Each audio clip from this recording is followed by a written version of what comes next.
maintenant comme art thérapeute évolutive. Je tiens beaucoup à ce terme parce que j'effectue moi-même un chemin d'évolution. L'art-thérapie étant, de mon point de vue et de ce que j'en connais, l'art brut d'abord, c'est-à-dire simplement l'expression des émotions qui ont été tellement contenues pendant assez longtemps. Donc on pose sur la feuille des choses et déjà il y a déjà une libération. C'est ce que font beaucoup de peintres, hein, parce qu'en fait les peintres c'est simplement des gens qui expriment leurs émotions. Et dans un deuxième temps, c'est devenu un peu une thérapie parce qu'on a pu justement percevoir que ça libérait, donc on a proposé la libération. Avec l'art-thérapie évolutive, et moi c'est le terme auquel je tiens le plus, l'évolutif, parce que c'est vraiment un processus. Et ce processus a été, je dirais inventé, enfin proposé en tout cas par Marie-Odile Brett et Catherine Vallée qui ont fondé l'école Plénitude.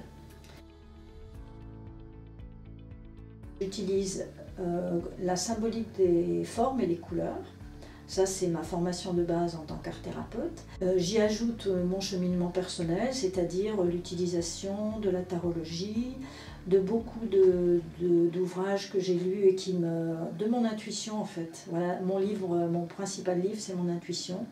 J'ai une bibliothèque qui est à côté et selon la personne, voilà, il me vient des éclairages. Alors ce ne sont pas des illusions, ce sont des éclairages très précis justement, que je peux rajouter dans l'analyse de la symbolique. Accompagner, c'est de toute façon un travail de psychologie humaniste qui n'a rien à voir avec la psychologie parce que, enfin rien à voir. C'en est le prolongement, mais au niveau conception, ça n'a rien à voir avec la psychologie parce que ce n'est pas une science, c'est quelque chose qui est dans l'instant, qui s'adresse à une personne qui a différents niveaux de conscience, je dirais, soit qui est dans un traumatisme duquel on va pouvoir essayer de s'extraire, soit une fois le trauma conscientisé, pouvoir vraiment en faire quelque chose qui va pouvoir être transmuté, et en quoi ce trauma est venu chercher la personne spécifiquement pour lui faire développer des qualités. Donc mon travail, c'est surtout d'orienter vers la qualité, le développement,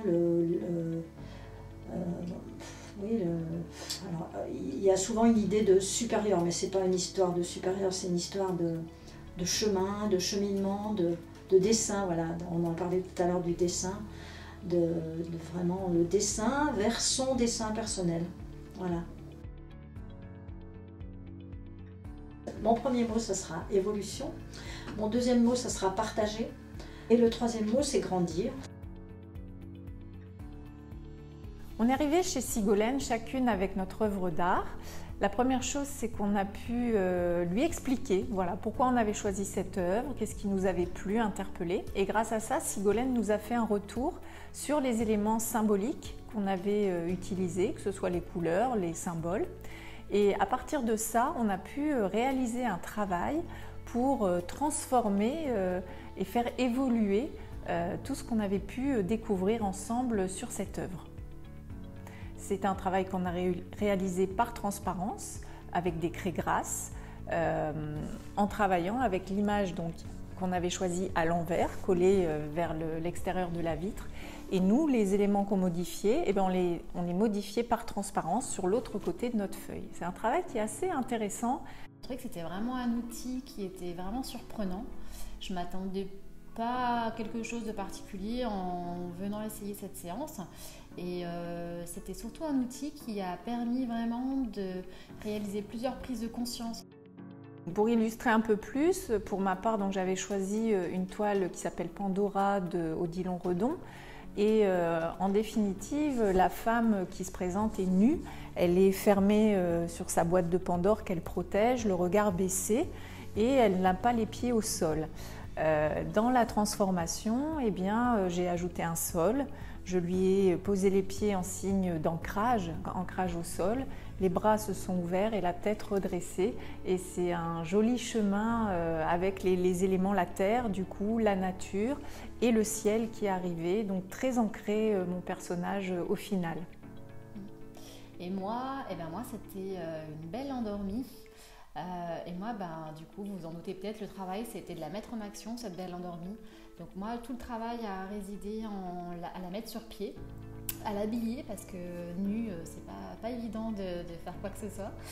Donc le travail, c'était de l'habiller, de la mettre en action et de l'entourer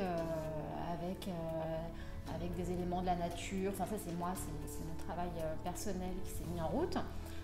Mais ça a vraiment été de la mettre dans un environnement concret. Belle expérience. Qu'est-ce qu'on peut rajouter ? Belle rencontre, belle expérience. Beau travail, on a bien travaillé. Beau travail. On a pu se rendre compte que Stéphanie était très douée artistiquement, contrairement à moi. Un grand merci à Sigolène pour son accompagnement et cette séance riche d'enseignements.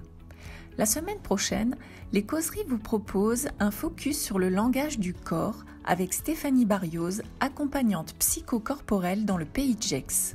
Vous aimez notre programme ? Abonnez-vous à notre chaîne YouTube, partagez nos vidéos sur les réseaux sociaux et retrouvez toutes les informations sur notre site lescauseries-lyon.fr.